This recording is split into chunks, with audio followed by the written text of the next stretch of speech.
acá hay una cosa grave, que es que se está buscando un cubano que había estado residente en Colombia, que tomó contacto con un argentino y que quería cometer un atentado terrorista contra la marcha de orgullo gay, e incluso contra la embajada de Estados Unidos. Ese argentino lo estuvo buscando hoy el juez Santamaría, el juez federal de Loma de Zamora. Eso es una cosa que en nivel de investigación es una causa secreta que tiene el juez federal Canicoba Corral. Digamos. Eso yo creo, por la información que tenga, bueno, él sabe mucho más que yo, porque creo que es el experto en narcotráfico y terrorismo internacional, no solamente en la teoría, sino en la calle más grande que tiene la Argentina. Pero eso es un tema grave que se está investigando de este cubano y este argentino que, según mi fuente, ya se fue al Líbano, que se escapó de la Argentina.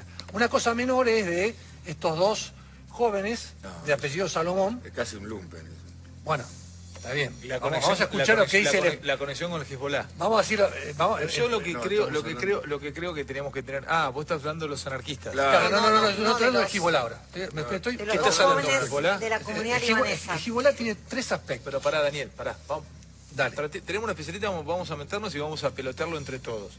Lo único que yo pido como comunicador, y ustedes son mucho mejores que yo en esto, es no sellar, no categorizar y no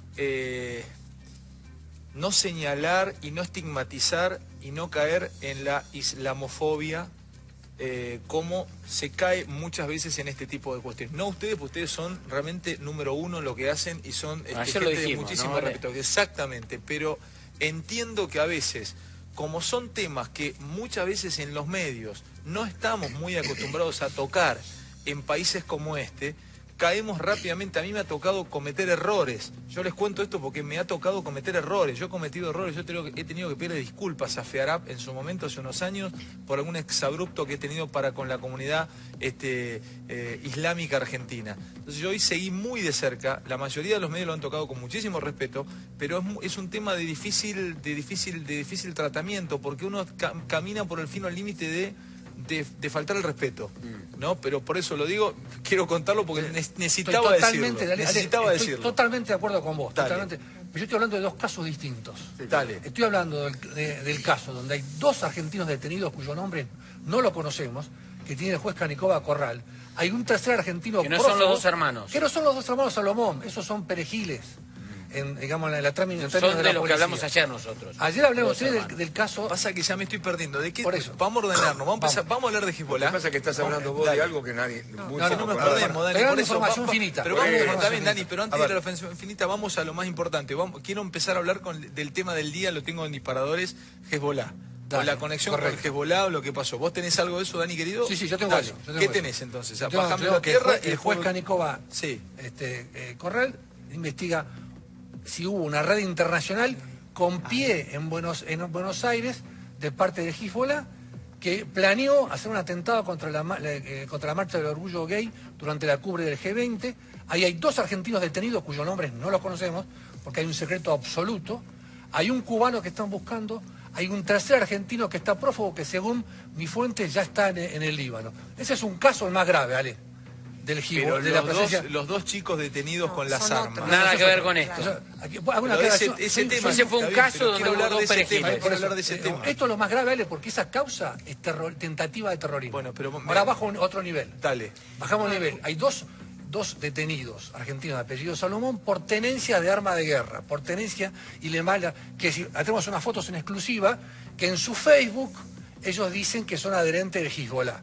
El Hezbollah, para la Argentina, no es un hecho terrorista para las leyes argentinas ser miembro del Hezbollah porque considera... El Hezbollah tiene una rama política, el Hezbollah es un partido tiene una escisión militar o terrorista. Un brazo armado. Tiene un brazo armado. Exacto. Como ha pasado muchas veces. Nace de la guerra civil libanesa. Tiene un alto componente chií, si no mal entiendo. Sí, perfecto.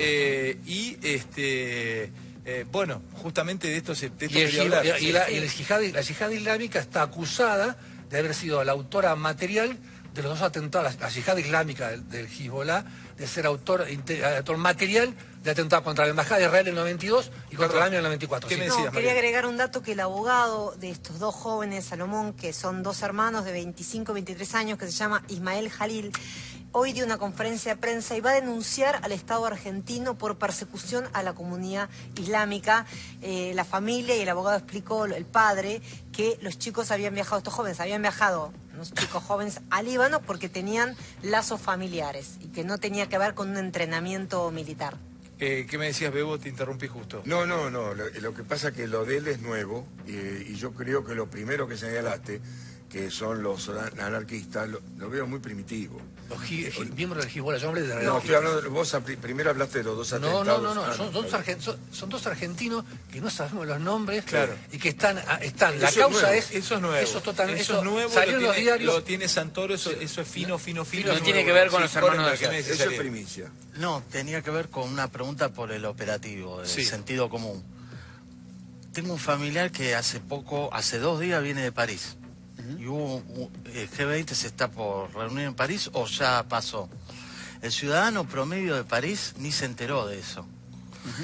El operativo, digamos, era circunscripto a un lugar. ¿Por qué acá hay tanto despiole? Porque allá no se juntan todos los líderes. Sí, Debe que- haber sido una... Acá es la cumbre de líderes. Acá es la cumbre Acá de la cumbre de líderes. líderes. No, sin pero ahí ella, está entonces. bien. No, pero no... Iba No Trump. fue Trump, no fueron los No fue presidentes. Trump. Yo le preguntaría Trump. a Daricio Quesada, porque Trump. Daricio estuvo en la triple frontera, si hay elementos sospechados del lobo solitario de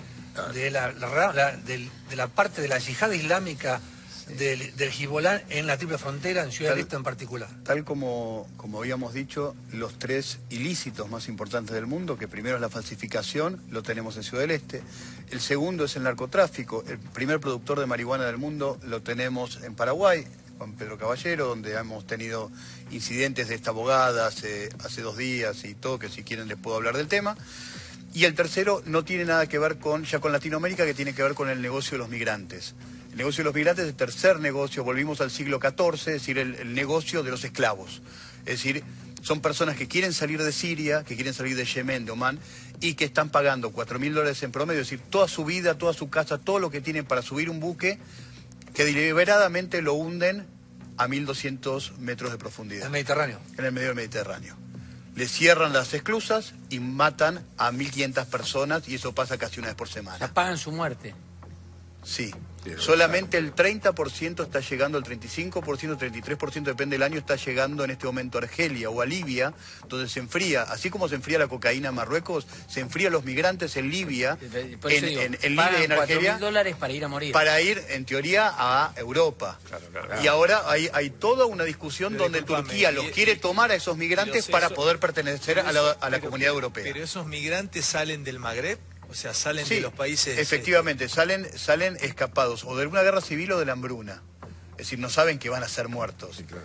Ni tampoco tienen Facebook, ni Instagram. Es la pobreza más extrema que ustedes puedan imaginar. Esas personas pagan hasta con la vida de los hijos y cosas tremendas que no voy a decir acá, pero digamos, pagan literalmente con la vida poder subir a esos barcos que solamente el 35% terminan con vida. En los africanos pasa lo mismo, que en las pateras que cruzan de África a España llegan muy poco. Pero Sí, ¿qué tiene con que el ver- Hezbollah, doctor?